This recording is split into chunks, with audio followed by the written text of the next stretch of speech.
The Egyptian authorities opened the Rafah crossing with the Gaza Strip for the travel in both directions for the first time in 5 months after being closed in the framework of measures to combat the emerging coronavirus. The crossing is scheduled to last for 3 days for the travel of hundreds of patients and stranded residents of Gaza, in addition to the return of a group of people abroad to the Strip. It's estimated that about 2,000 people will be returning within these 3 days and instantly taken to health quarantines prepared for them for a period of 21 days. منذ أن تم الإعلان عن فتح معبر رفح البري.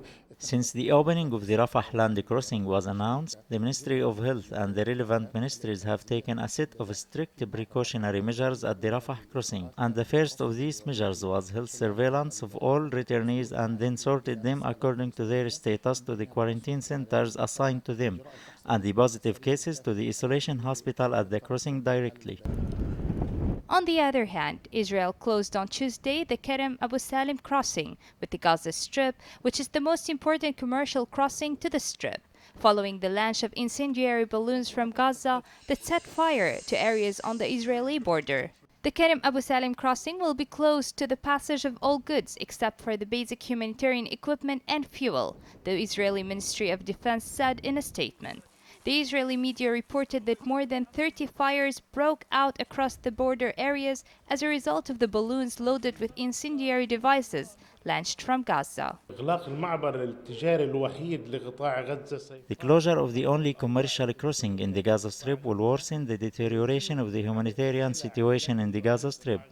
It will increase the shortage of goods that the Gaza Strip suffers from, especially medical equipment, medicines, building materials, and basic requirements for industrial operations that will force 70% of Gaza factories to close.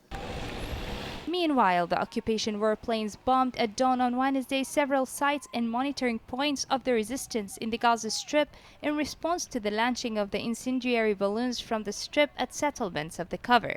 The planes bombed agricultural lands in the vicinity of the airport east of Rafah in the southern of the Strip, while artillery targeted 2 resistance monitoring points in the east of Al-Buraish camp. Fears increase in these times of the disintegration of the calm between Israel and Gaza in a way that may lead to an outbreak of a military escalation more violent than the ones before. For KTV2, this is Yumna Sayed, Gaza, Palestine.